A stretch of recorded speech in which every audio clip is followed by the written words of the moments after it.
जय हिंद, जय दोस्तों। और वाहन चालक ऑल महा कल्याण महासंघ सचिव बोल रहा हूँ अचलपुर से, जो कल्याण संघ से जुड़ा हूँ। और हाल में ही जो बिहार की घटना खड़गपुर की वीडियो के माध्यम से मुझ तक पहुँची है, ग्रुप के माध्यम से पहुँची है, और उसे देखने के बाद में मुझे ऐसा लग रहा है कि अब भारत में ड्राइवर सुरक्षित नहीं है। विशेषतः वाहन चलाने वाला जो ड्राइवर है, जनता का जो रोष होता है, अरे कभी कभार का रोष नहीं है साहब, यह हमेशा का रोज है। रोजमर्रा की बातें चल रही है कि छोटे वाहन को यदि बड़ा वाहन टच हो जाता तो गलती बड़े वाहन की मानी जाती। चाहे छोटा वाहन कूद जाए उसके अंदर, उससे हमें कोई फर्क नहीं पड़ता। अब सवाल इस बात का है कि ये वीडियो देखने के बाद में हम अभी उस पर चर्चा नहीं करेंगे। ये हम सभी जो रोड पर चलने वाले ड्राइवर भाई यथास्थिति देश के कोने कोने की, जिले जिले की जानते हैं, और कानून व्यवस्था भी बेहतर तरीके से जानते हैं। और राष्ट्र की कानून व्यवस्था क्या है, जिला बदल जाता, कानून बदल जाता। और आपने देखे होंगे रोड पर आरटीओ हो, हमारे पुलिस बांधव हो, नंबर प्लेट को देख लिया जाता कि ये बिहार से है, ये यूपी से है, ये है।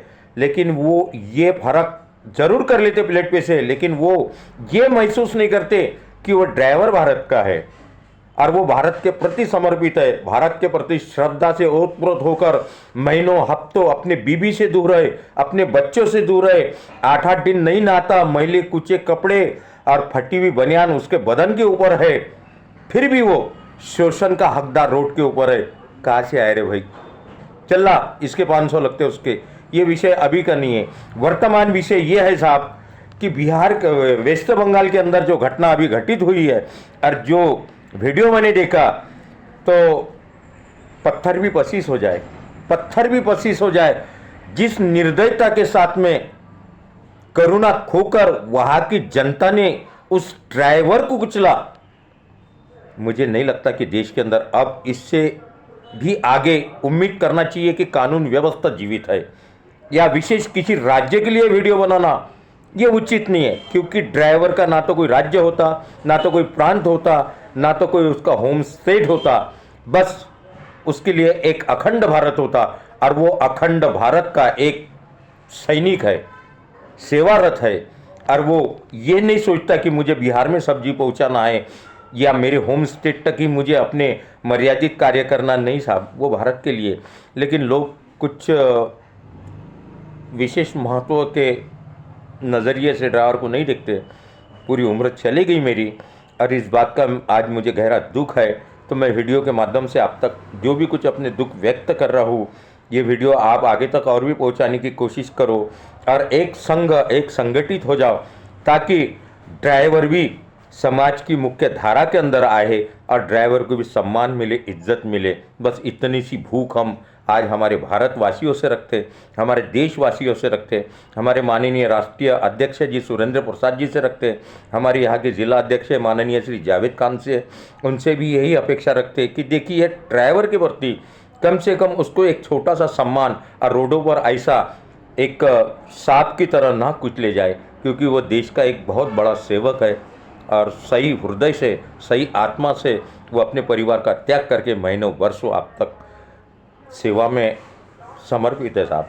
ऐसा मत कीजिए उसके साथ में। और विशेष जनता से भी करूँगा, क्योंकि जनता भी मेरी अपनी भारतीय जनता है, लेकिन उनके भीतर भी आक्रोश है कि यदि कोई घटनास्थल के ऊपर मर जाता तो हुआ कैसा।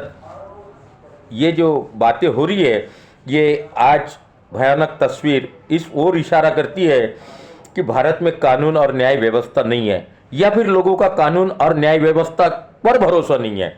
और ये हकीकत बात है कि कानून और न्याय व्यवस्था अगर 10-10 साल इंसाफ देने में लगा दे, या उम्र बीत जाती इंसाफ का तराजू का तोल माप नहीं पूरा होता। आज उसी का उग्र रूप है जो वेस्ट बंगाल में हम देख रहे हैं कि जनता को अब ना तो पुलिस पर भरोसा है, ना कानून के ऊपर भरोसा है। पुलिस वाले खड़े हैं उस वीडियो के माध्यम से, और इस तरीके से खड़े हैं केवल वो झगड़ा छुड़ा रहे या बीच बचाव कर रहे। उस ड्राइवर को जीवित रखने के लिए संरक्षण देने की उनकी कहीं भी ऐसी मुझे तस्वीर नहीं नजर आ रही। अरे पुलिस वाले 4 उसके ऊपर लेट जाते, अगर उन्हें बचाना ही होता तो उसके ऊपर लेट जाते हुए एखादा नेता रहता या अभिनेता रहता या कोई वीआईपी रहता तो पुलिस वाले हाथ में हाथ डाल के संकल्प बनाते और जनता की मार अपने बदन पर सहते। लेकिन उस ड्राइवर के प्रति ये क्यों मार सहेंगे? वे तो बैठे हुए खाली, और ये खाली किसके लिए रोडों के ऊपर बैठे हुए हैं? जहाँ एंट्री के सवाल आ जाते तो उसकी कॉलर पकड़ के एंट्री वसूल कर लेते, लेकिन जहाँ उसके संरक्षण की और उसके जान पर बीतती तो ये लोग केवल बीच बचाव करते, ताकि कानूनी कारणवश हाँ हम उपस्थित थे और हमने बचाने की कोशिश किया, लेकिन जनता काफ़ी मात्रा में होने की वजह से हम उसको नहीं बचा पाए। यही अंत में होता है साहब, और इससे हम समझौता भी कर लेते, क्योंकि जनता है आखिरी जनार्दन है, और जिसकी सेवा में आप भी और हम भी है। हम जनता को बुरा नहीं बोलते, लेकिन बुराई अगर है तो आज हमारे देश की कानून व्यवस्था में, हमारे देश की न्याय व्यवस्था में, और गिरी हुई न्याय व्यवस्था, गिरी हुई कानून व्यवस्था, बिकाऊ कानून, आज न्याय किसी को नहीं मिलता, न्याय खरीदना पड़ता। अदालतों में जाते हम, सच का झूठ हो जाता और झूठ का सच भी हो जाता। ये कमाल है पैसे का। अब लोग इंतजार नहीं कर रहे, लोग ईंट का जवाब पत्थर से देना चाहिए, और ये इशारा उस ओर जा रहा है कि गिरती हुई मानसिकता या गिरती हुई कानून व्यवस्था या लोगों का गिरा हुआ कानून पर से विश्वास। लेकिन इसके बीच में पीसा जाता एक गरीब, एक उस परिवार का हिस्सा जो देश के लिए समर्पित रात और दिन ड्राइवरी कर रहा है, अपनी आंखें फोड़ रहा, खाना नहीं खा रहा, अरे ढाबे के गंदे पानी में नहा रहा, वायरस हो, अटैक हो, कोरोना हो, जो भी कुछ हो, लेकिन वो समर्पित है राष्ट्र के प्रति। लेकिन आज हमारे राष्ट्र की सोच कहाँ चलेगी? आज हमारी जनता की सोच कहाँ चलेगी? मैं जानता हूँ कि मरने वाला स्कूटी वाला वो भी किसी के परिवार का हिस्सा था, लेकिन खून का बदला खून तो नहीं हो सकता भाई, खून का बदला खून नहीं हो सकता। और देखिए ये सारी चीज़ें जो है क्या, तो इससे कोई बदलाव नहीं होने वाला है, क्योंकि रोड पर वाहन चलता है, गलती किसकी है ये भी एक देखे जाने का सवाल है। और ये सारी चीज़ें न्यायपालिका तक जाना चाहिए था, कानून व्यवस्था के तहत जाना चाहिए था, लेकिन आज लोगों में इंतज़ार नहीं है। और सवाल यह है कि पीड़ित पक्ष जो है वह अदालत के चपला घिसते घिसते घिसते घिसते स्थिति उसकी भी खराब हो जाती है, क्योंकि परिवार का एक व्यक्ति खोने के बाद भी उसे इस देश के अंदर इंसाफ नहीं मिलता। तो वर्तमान चित्र जो सामने है इसके ऊपर विश्लेषण किस तरीके से करना है या करना चाहिए मैंने, यही तो एक गहन चिंतन का विषय है कि हम दोनों बाजू को यहाँ देख रहे हैं कि एक तरफ गिरती हुई कानून व्यवस्था है और दूसरी ओर उस बीच के असुरक्षित और विद्रोही हुई है जनता के बीच में एक ड्राइवर भारत के अंदर कोने कोने तक, रात हो या दिन, बारिश हो, तूफान, आंधी हो, उसके बीच में अपना परम कर्तव्य, अपना धर्म निभा रहा है। अब इस युद्ध के अंदर जो भी समझदार लोग हैं वो विश्लेषण करें कि ये गलती किसकी है। उस ड्राइवर के ऊपर जो कुचला गया, जो ये हमारे भारतीय संस्कार तो नहीं हो सकते, लेकिन जहाँ तक बात अगर होती है कि लोगों का अब कानून पर से विश्वास नहीं है, और कानून पर से विश्वास तो ड्राइवर बेहतर तरीके से जानता है कि कानून क्या है, रोड के ऊपर सारी चीज़ें कानून में रहने के बाद में भी उसके साथ में क्या घटित होता, और ये सारी चीज़ें अब जनता तक भी पहुंच रही है। इसीलिए मैं यही रिक्वेस्ट करूंगा कि देखिए, पहले भारत सरकार को कानून व्यवस्था मजबूत करना है, रोड सेफ्टी के ऊपर विशेष ध्यान देना है। चलने वाला जो व्यक्ति है उसका एक अलग रास्ता कर दो मोटरसाइकिल वालों का, और ट्रक के रास्ते अलग हो हमारे देश के अंदर।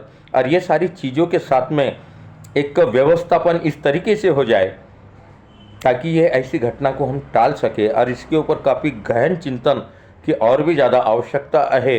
ये तो घटना जो हुई है, ये घटना मानवता को शर्मसार और कलंकित करने वाली है, लेकिन हम इसके विरोध में ऑल कल्याण ड्राइवर एसोसिएशन की ओर से आवाज़ उठना भी चाहिए, क्योंकि अमानवतावादी है। और यदि आज आवाज़ नहीं उठी तो कल भविष्य के अंदर ये घटना और भी ज़्यादा बढ़ेगी, आपराधिक मनोबल भी बढ़ेंगे, और उस जनता के प्रति भी मैं स्नेह व्यक्त करता हूँ। और जो व्यक्ति वहाँ डेड हुआ खड़गपुर में, उस परिवार के प्रति भी मैं गहरा दुख व्यक्त करता हूँ, कारण कि वो भी किसी परिवार का हिस्सा था, किसी कारणवश निकला है। और एक्सीडेंट भाई, कोई भी ड्राइवर जानबूझकर किसी को नहीं मारता। यहाँ क्या होता कि आज की जो दौड़ भाग की दुनिया के अंदर जो विचलित मानसिकता है, परिणाम ऐसा है कि कोई सचेत था या कोई सचेत नहीं था, परिणाम वही था कि उसमें आकस्मिक हो गया दुर्घटना। लेकिन उसके परिणाम ये नहीं कि आप एक परिवार का अगर हिस्सा नष्ट हो गया तो उसके लिए आप दूसरे परिवार के हिस्से को भी पूरी तरीके से नष्ट कर दो। इसी के बीच में जनता को सोचना है, विशेष वेस्ट बंगाल की जनता को सोचना है। इसी के साथ में ये वीडियो आप तक भेज रहा हूँ। जय हिंद। कुछ त्रुटियाँ हो तो क्षमा कीजिए। कॉन्टैक्ट नंबर मेरा 9922973318। जय हिंद।